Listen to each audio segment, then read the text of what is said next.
So today is going to be, I always focus on gut health with pretty much anything that I talk about. And so I really wanted to focus on detoxification. And a big part of that is because of my own journey with toxins as a healthcare worker and just learning about how the body works. When I talk about detoxification, I'm curious to know what comes to mind for each of you. Sometimes people think like only about alcohol, for example, or that only certain people need detoxification. So we think about these specific things that, may not apply to everyone. We tend to think about detoxification as being needed like only for people who've had a particular kind of exposure, or we think about alcohol. But there's so much more to it. And so some of the stuff that I'll mention in the presentation today might seem a little bit unsettling. The front end will be about how we're all exposed to toxins every day and why we all need to think about detoxification, and it can kind of make you go, oh. But the back end of the presentation is going to be about how to feel empowered in the world that we're living in today. So just know that, the education is the power that we need to change the world in general. So if you have any questions, as always, along the way, please feel free to stop me and let me know. So we'll learn about, again, why detoxification is important for every single person living in the world today, why a diverse whole foods diet promotes detoxification in the body. Microbiome plays a role in detoxification, so I'd like to talk a little bit about that and give you some ways, practical things that you can do every day to promote detoxification in your own body. So as I've mentioned in previous workshops, our bodies are the physical representation of what we expose ourselves to, what we eat, drink, breathe, touch, and cannot eliminate. So the things that get stored and stuck in our body will also be reflected in our physical form and our health. And we want to think about detoxification as a lifelong process because these toxins accumulate in the body. So again, it's not that single exposure, it's what you're exposed to throughout your lifetime, as well as three different things. So the exposure, your genetics, so what you're already built with as far as how well your enzymes work and things like that to detoxify. And the third thing is diet. Yes. Okay. You're right, and I will talk about that. Yeah, exactly. Great one. When people do have symptoms of toxic burden, they vary a lot. And so it's a lot of these sort of mysterious things that people might go to the doctor for and typically end up maybe even on antidepressants for because they can't find a cause, right? Most physicians, not anything wrong on their end, but they're not really thinking top of mind to test for toxins. So a lot of times when people come with mysterious symptoms, it can be coming from toxic exposure. Chemicals cause inflammation in our body, and inflammation is the main driver of chronic illness. It's not genetics. So we're exposed to about, the number varies a lot based on the literature that you look at, but the number is very high of how many toxins that we're exposed to every day, in the range of the hundreds of thousands of chemicals. Over 21 billion pounds of toxic chemicals are released every year. They come up with 2,000 new chemicals every year that they can release into the environment. And again, this is a cumulative effect in the body. And the half-life, I'll talk about this a couple of times in the presentation, is really talking about how long does it take for half of that particular substance. We talk about half-life a lot when we think about pharmaceutical drugs or supplements even. How long does it take for that to break down into half of what it started as? And some of these chemicals have a half-life that is so long it cannot even be measured. These chemicals are not going anywhere. So some of the signs and symptoms of toxic burden are listed here. Headaches. The sensitivity to chemical smells is a big one. So if you're someone who even smells perfume, smoke, gasoline, and you instantly get a headache from that, you're likely dealing with toxic burden. So the toxins have a direct route to our brain when we smell them through the olfactory nerve. So if you smell toxins, if you smell like an environmental thing, again, smoke, anything like that, and you just get that instant headache, it's because those toxins have that direct route to the brain, and your body is already overwhelmed enough that it can't clear that so that you don't get that symptom. Hormonal imbalances are a huge one. A lot of times when women come to me with infertility, for example, part of it is because they have been exposed to lots of plastics, and those act like estrogen in the body and can cause a lot of estrogen dominance. I'll talk a little bit more specifically about that, but toxins are a big one, and it's really, people aren't talking about this enough.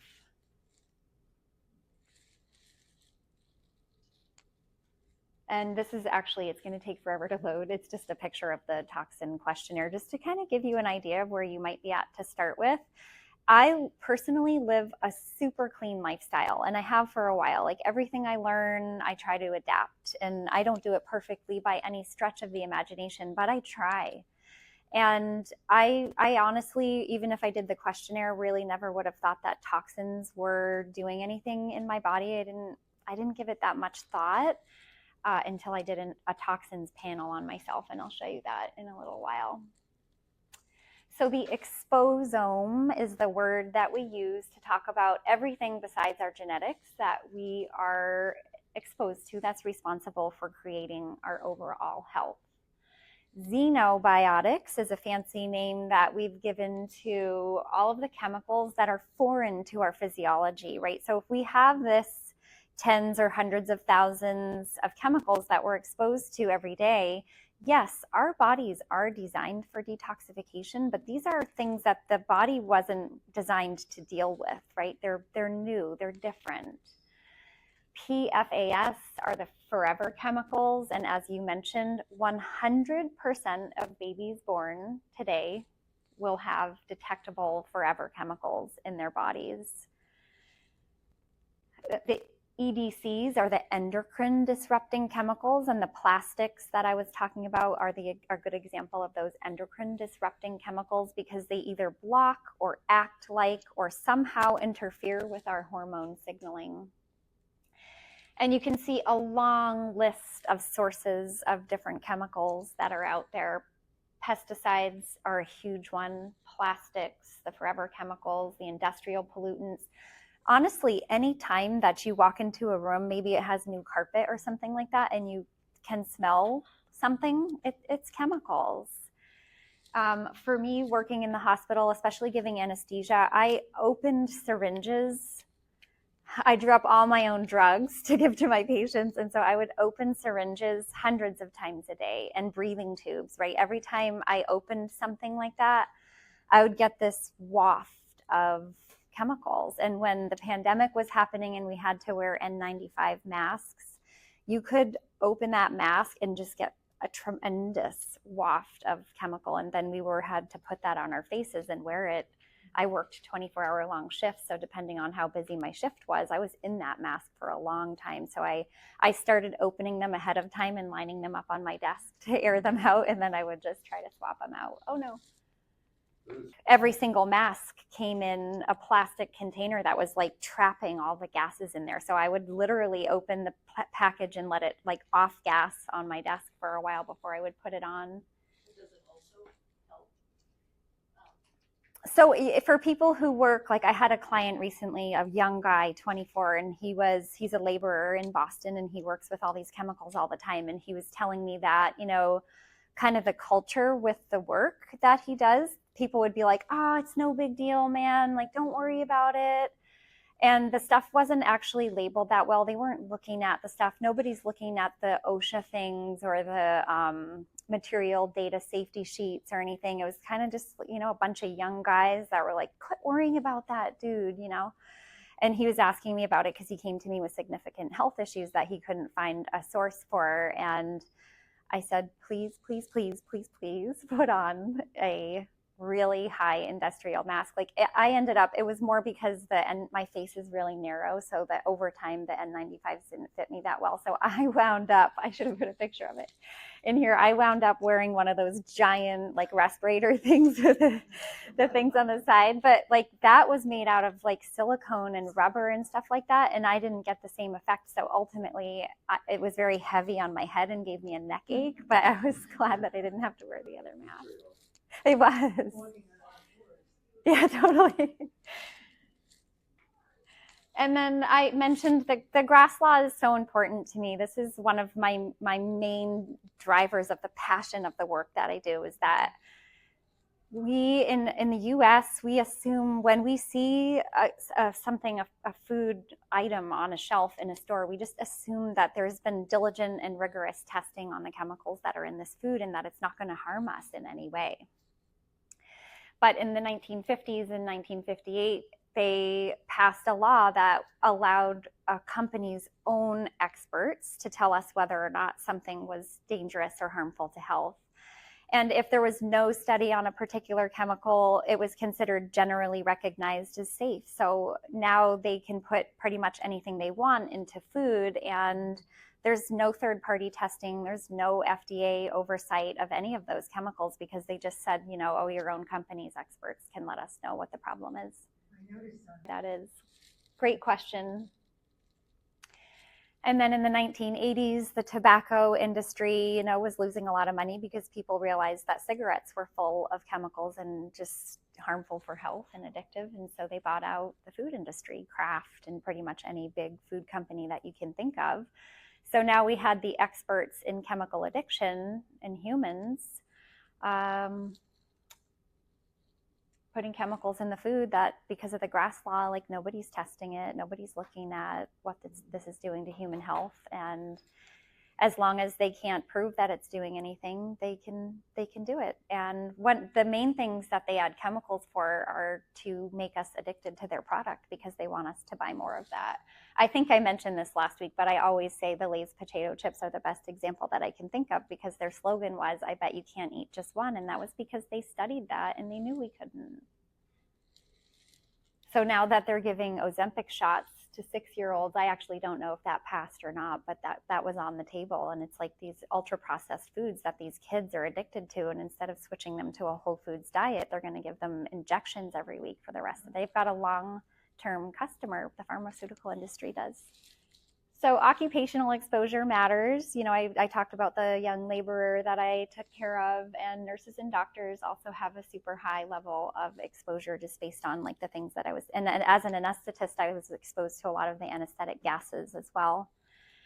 And your body is just like a bucket. So if you're thinking about pouring water into that bucket, the detox pathways that we have inherently in our bodies were built for detoxification, but as you pile on more and more toxins and things start to kind of back up a little bit, the bucket will overflow. So this is one page of many of my own toxins panel, and as you can see, I'm like falling off the end for some of the things. And maybe some of them were not even occupational exposures at work, but because my system got really backed up like that from the constant exposure, I started to accumulate everything.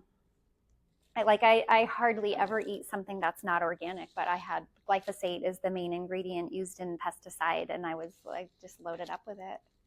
So just to talk a little bit more about the endocrine disrupting chemicals and what they do in the body, how they either look just like hormones in our bodies have a chemical structure. So some of the chemical structures of the different things that are in plastics in particular look just like the hormones in our bodies, or they might block certain hormones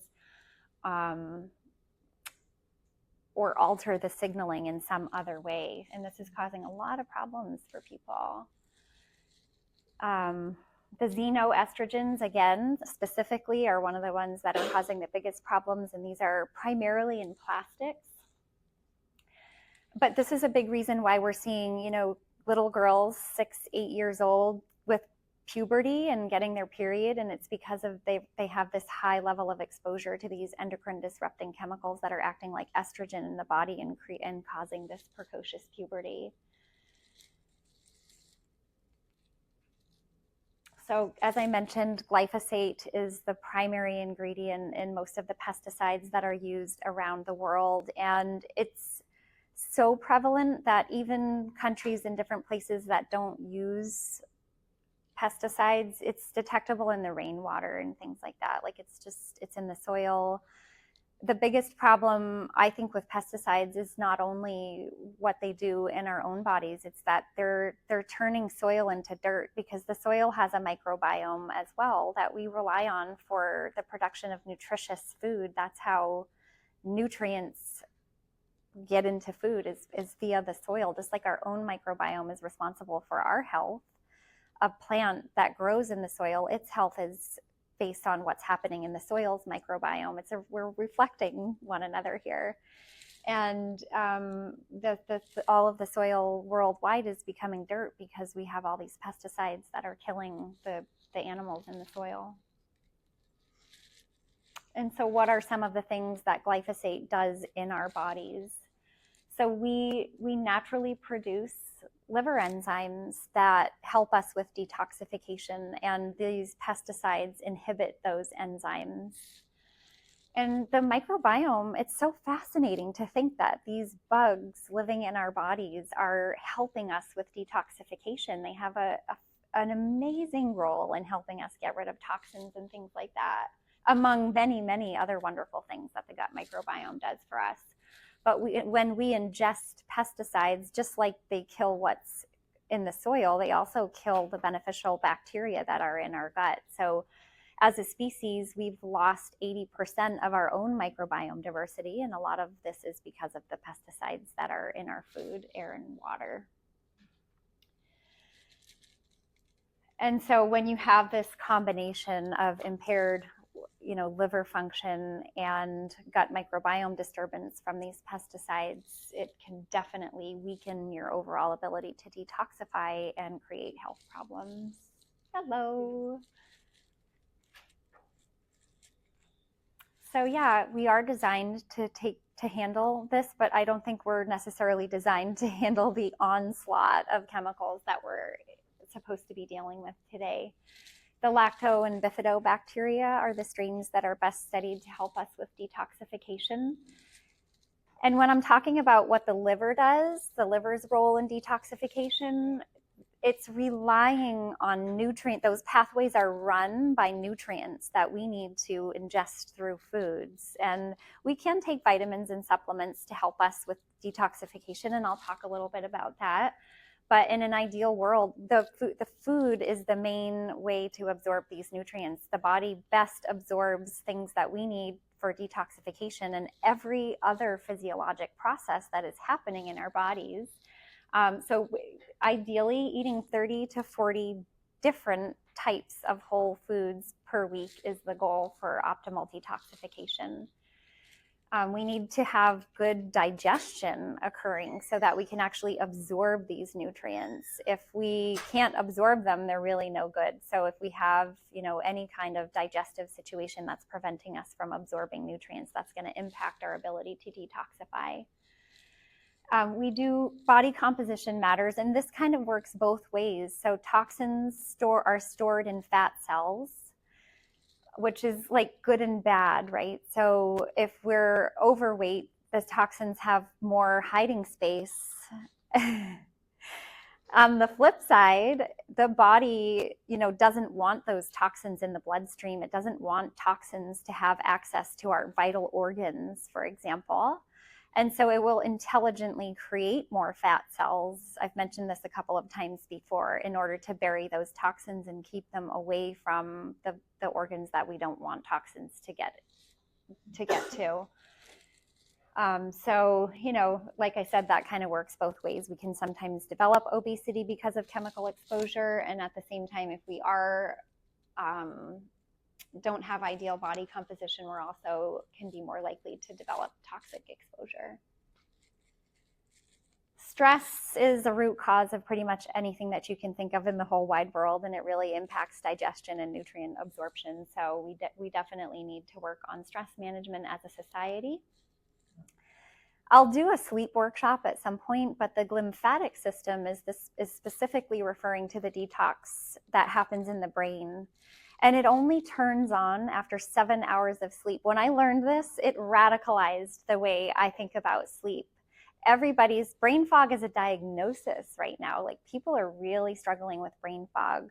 It can be multifactorial, but this lymphatic system, as I mentioned, it only turns on after you've been asleep for 7 hours, and that is how the brain clears all the toxins. So people who don't sleep well frequently have brain fog, and that's a big reason why.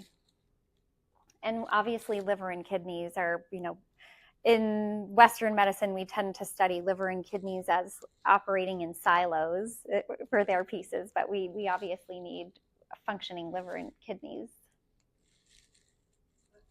Yep. So the lymphatic system turns on after 7 hours. What are you suggesting is the optimal length? Yeah, at least 7 to 9 hours. And like I worked 24-hour long shifts. I would stumble home. If I got 4 hours, I was like, oh, you know what? I've got this. I can do this day, no problem.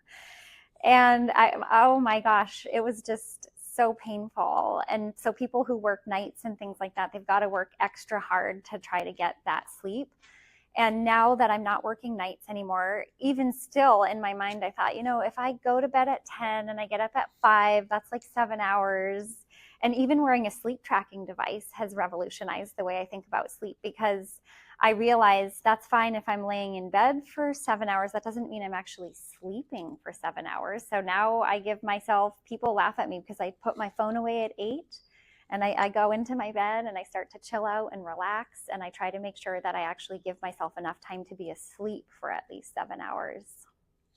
How do you feel about melatonin? I love melatonin. Melatonin is an antioxidant. It's anti-cancer. It regulates the gut microbiome. People don't talk about melatonin enough. Like I actually love high-dose melatonin. It's well studied in cancer research. You could take up to 20 milligrams. I wouldn't start at 20 milligrams, but you can take a lot of melatonin. Melatonin, really, the production peaks in childhood. I know a lot of people have said that they're giving their kids melatonin. That I don't recommend, because there's something else going on. It's not melatonin. If a child is not sleeping well at night, it's not melatonin, because they've got the highest production of melatonin. But I absolutely love it. Yeah. So many counterfeit products out there because of I mentioned that those GRAS laws applied to supplements. So there's nobody regulating what's going into supplements at all. The FDA doesn't look at it. Nobody does. So when they studied this, 25% of supplements on the market, even if you went to like a boutique place, didn't even contain the active ingredient that was listed on the bottle. And a lot of these things, especially that are sold on Amazon and stuff like that, they're getting these herbs from China and they're full of heavy metals. Nobody's testing it. So when I first did my functional medicine certification, I laugh now because I think about someone approached me about getting, my account going to sell supplements. And I'm like, I'm not selling supplements to anyone. I have no interest in doing that at all. But truth be told, after I started working with people, I wanted to use supplements with them, but I didn't want to sell supplements. And so I said, go on melatonin, for example, to help you with sleep. But people were buying trash stuff that they were finding all over the place. And you can actually, contribute to your toxic burden through taking supplements that are not pure. And so you need to have third-party tested supplements. And I work with a company that only, deals with licensed practitioners and things like that. So I feel strongly about taking high quality supplements. If you know someone that sells high quality, that's great. If you want my help, I'm more than happy to help with it.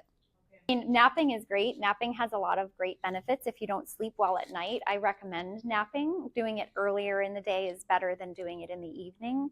But different lengths of naps have different health benefits. So there are 3 phases of detoxification. In the first phase, and this is not going to get too scientific, so don't worry, but the main idea is that in the first phase of detoxification, enzymes are used that basically make the compounds that we're exposed to more water soluble. So we're trying to make them easier to eliminate. But the problem is that sometimes in this process, these toxins are made more harmful in that first phase of detoxification. In the second phase of detoxification, these chemicals are getting linked on to something, and we need protein for that to happen. That's a big part of it, because we want to get the toxins out of the body. And the third phase is is basically pooping, and we want these things to be excreted through the urine and the feces. But if you're not pooping, you're absolutely toxic. Like when the stool sits there, the body continuously draws water out of the stool, and along with that water, the toxins are absorbed as well. So people will tell me, oh, my whole life I've only gone to the bathroom, once or twice a week. That is not good for many reasons, but a big part of it is that you're not eliminating toxins if you're not pooping every day. So as I mentioned in phase 1, we've got these more toxic chemicals. So I said before that the body is using nutrients to run these pathways. And phase 2 requires more nutrients than phase 1. So if in phase 1 you're creating these more harmful chemicals and you're not eating enough nutrients or protein, the show stops here, right? You're not going to be able to do phase 2. So what ends up happening is that you can get the stuff going in phase 1, but if you're not eating nutrients or protein, all of that is just getting those more harmful compounds are getting recirculated into the body because you don't have enough nutrients or protein to run phase 2. So when I work with people on detoxification, which I do a lot, I work backwards. First, people need to poop. Then with supplements and nutrients, we get phase 2 going. So that it's like a drain, right? If you turn on the water and consider that phase 1, but the drain is plugged, it's just going to start backing up and overflowing. All 3 phases of detoxification have to be working properly. And I can see on labs how well the different phases of detoxification are working, which is awesome. And then we know kind of where to hone in on. So every single color of food, every different whole food out there has a particular offering for the body as far as detoxification is concerned. So I talk about phases 1, 2, and 3, but there are hundreds of different pathways that are happening within those different phases of detoxification. And different fruits and vegetables will power a specific pathway. So we actually know what different vegetables in particular, more so than fruits, what pathway they promote. So you can do genetic testing on someone and say you find out that they have a genetic difference in their body that makes it harder for them to use a certain pathway. You could prescribe a particular vegetable that we know will accelerate that pathway and open it up more. On the flip side of that, if you take, like say you love broccoli and you know it's great for detoxification, so you eat tons and tons of broccoli, if you overdo it with a specific vegetable, it will actually slow down the pathway. So this is the example that why we need the broadest diet, broad, diverse, like eat all, this is why we need a part of the reason why we need the rainbow diet, because we want to drive all the different pathways instead of maybe overdoing it with one particular thing and then we're slowing down pathways. So you can use eating a diverse diet as a detoxification strategy. And I'm running a detox in November from the 10th to the 17th if you want to join it. And I do this like every few months, and people are always so scared that they're going to feel like they're starving on the detox, but it's actually the opposite thing, because the idea is to promote eating as much nutrient dense veg really and protein as you can. I've mentioned before that juice cleanses are really kind of dangerous because they will rev up the pathways. But if you're not eating protein while you're drinking those like veg juices and stuff like that, the toxins have no way to get out of the body. So people tend to feel more sick when they do that. Yes. Is your detox meat, is that vegan or vegetarian, or can it be? It certainly can be. Yeah, that was a great question.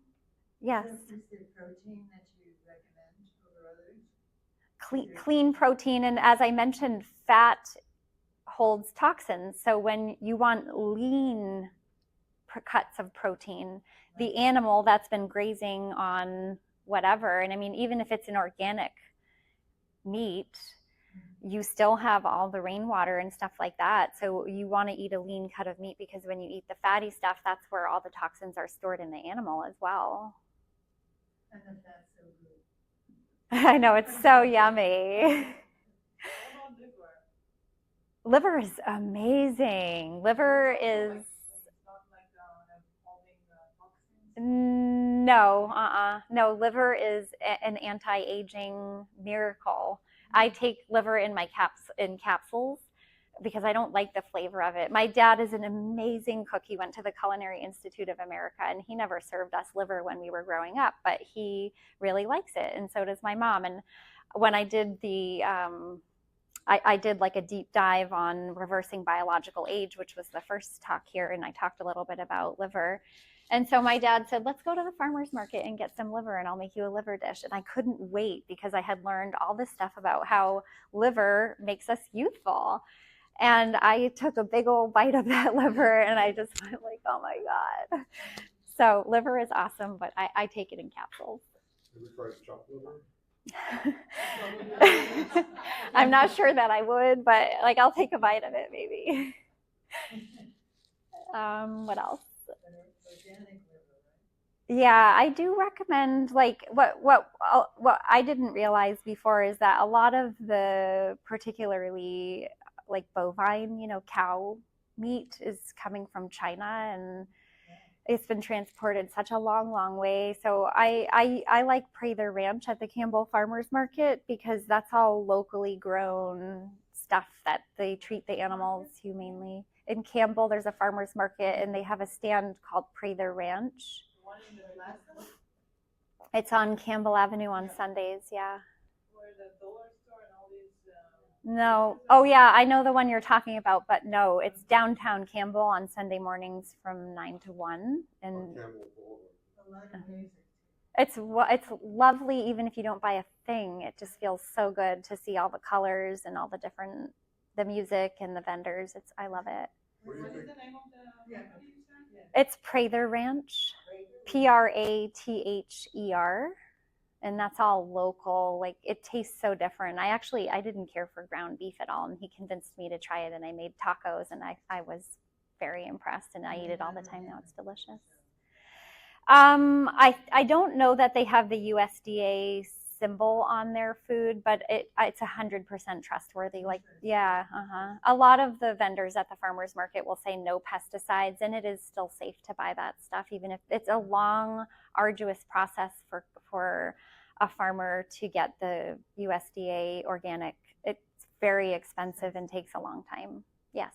Can you comment on the Impossible Burger and Beyond Burgers? Please never touch it again. It's full of seed oils. It's absolutely poisonous.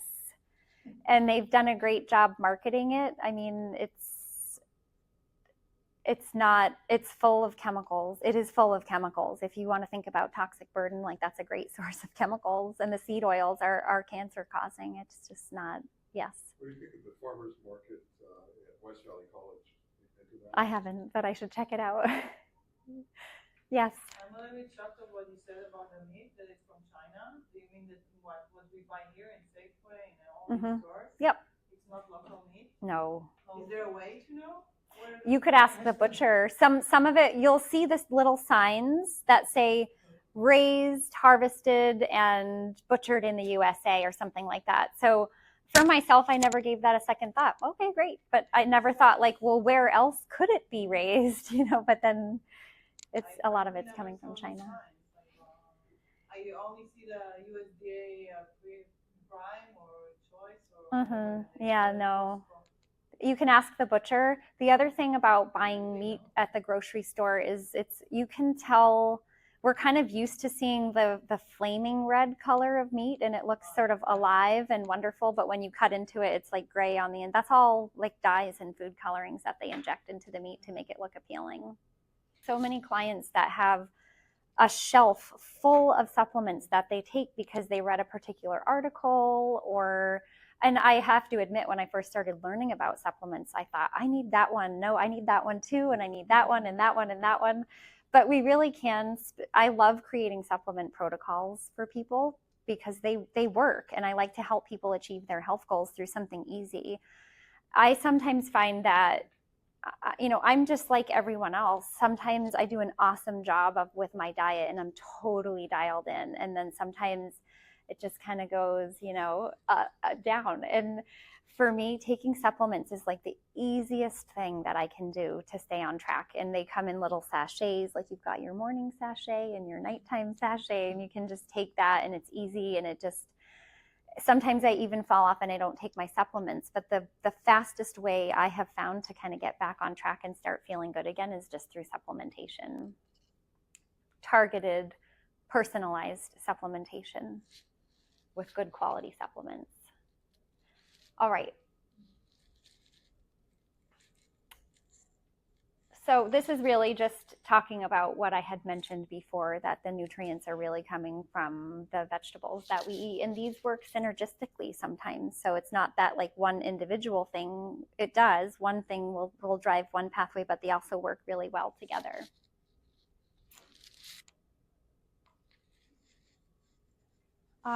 So this is like, I think this is so amazing that I've talked about this before, that the plants have inherent qualities in them that they're there to protect the plant from different things. But when we ingest those, we take on those protective qualities by eating them. And they all have specific functions related to the elimination of toxins. And that therapeutic application I was talking about is really just, specifically using certain things to drive detoxification. And it's the brassica vegetable family that is so important for detoxification. So it's all the things that kind of smell like sulfur when you cook them.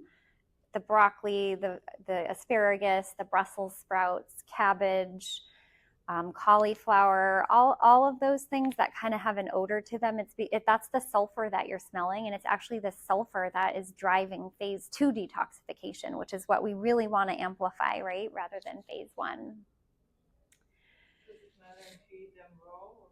So lightly steamed is the best. I recommend that having a raw salad for lunch, for example, and then lightly steamed vegetables at dinner, because the raw veg does have benefit in the sense that it's roughage, right? So it's going to push stuff down and out of the body, but that can also be a little bit hard to digest. So we don't want to eat a totally raw diet. So it's nice to eat something that's warmer and lightly steamed at nighttime. Yes.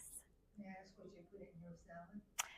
Last night, I broke my own rule and I had a cold dinner, but I made this beautiful harvest salad. So I had kale in it. I had romaine lettuce. I do a CSA box, so I have everything delivered to the door on Wednesdays, and then I shop at the farmer's market on Sunday. So I've got like a midweek delivery. So I did lettuce, I did kale, I got a butternut squash in my box, so I cubed that up, and I cut up some cauliflower. I roasted that in avocado oil together with salt and pepper. And I broke open a pomegranate and I sprinkled the pomegranate seeds all over the salad. I did use some goat cheese, and then I put chicken on top, and it was so yummy, and it was full of nutrients. Absolutely delicious. It was. And I recommend making your own salad dressing. It literally takes 2 seconds just to put balsamic vinegar, olive oil. I like a little bit of mustard, and I get fermented mustard at that farmer's market. Look for the Wise Goat stand. They have all kinds of fermented foods that are really good for the gut microbiome. So you can put that, salt and pepper. Sometimes I'll chop up some herbs, or I'll put dried herbs in there, and I just shake it up in a jar and pour that on the salad. The commercially prepared dressings and things like that are typically full of the seed oils. Don't buy salad dressings that have sunflower oil and soybean oil and all this other stuff, because what they do, when it's a toxin, what the process that they use to extract the oil out of the seed, they have to heat it up to super high temperatures, which automatically, that heat on oil, it changes the structure of the oil so that it becomes poisonous in our bodies. And then they have to go through a cleansing and deodorizing process, and they use hexane, which is a powerful solvent in the process of doing that. So avoid them at all costs. Go for avocado oil, olive oil, nut oils like walnut or almond. Experiment, just like the vegetables all have an individual offering for our bodies, so do the oils, the healthy oils. Each one has something unique. So mix it up, try different things, see what you like, and keep a wide variety as your goal. Yes, a lot of this non-stick stuff, it's toxic and it's getting into our food. With the plastics, a practical tip is like, well, avoid it as much as possible if you can. And again, I'm telling you, like, what is the best thing that you could do? It's hard to do it right all the time. And I want to acknowledge that. I'm not standing up here as the picture of perfection because it takes time. Like, when I first learned about detoxification through the Institute for Functional Medicine, where I did my certification, they gave us a challenge: try to go plastic free. And I was like, oh, no problem. I'll just switch everything out to glass and stainless steel and this and that. And it was like, wow, this is hard. It's expensive and it takes time. So if you are still using plastic, just don't microwave anything in the plastic or heat at all. Like, don't put plastic in the dishwasher, because when plastic is heated, it degrades, and that's how it releases the toxins. I was a marathon runner for years and years, and I used to go for these long runs. And when I would get back to my car, I would have a plastic water bottle sitting in there that had been like heated up in the sun while I was out for my run. And then I would just, go ahead and down all that. We were each consuming on average a credit card's worth of plastic every single week. There's plastic in our brains. It's a problem. And it's not you, it's just there's so much information. And so I always feel like just do the best that you can in any situation. Like, learn as much as you can and then just do your best, right? It's not going to ever be perfect. This stuff is out there in the environment. And as I mentioned, like, I have toxic burden and I don't do it right all the time. I just do the best that I can. And worrying about it and feeling stressed about it is going to impair the detox pathways. So we want to find a balance, right? We live in the world and we are dealing with a kind of a unique situation with the advent of all these synthetic things that we're exposed to. But we're just people at the end of the day, every single one of us. And so it's just about, and talking about it and creating communities with people who really have the same ideas in mind and want to optimize their health as well can help. So I'm back and forth refilling that Berkey filter every 5 seconds. But they have really good carbon filters in there. And fluoride is a neurotoxin. And even the American Dental Association is beginning to acknowledge how bad fluoride is for our bodies. But I do recommend getting something that will filter out fluoride as well. At the end of the day, food is truly our medicine. And we want to eat a rainbow diet. I'm lost on time. Karen, how are we doing? Okay. Fiber, basically 2 different types. We want both. The soluble will soak up the toxins. The insoluble, like the apple skin, works as a broom and will get things out of the gut. We want to eat seasonally. Smoothies are an awesome way to get a lot of nutrients in quickly. A raw lunch and cooked dinner.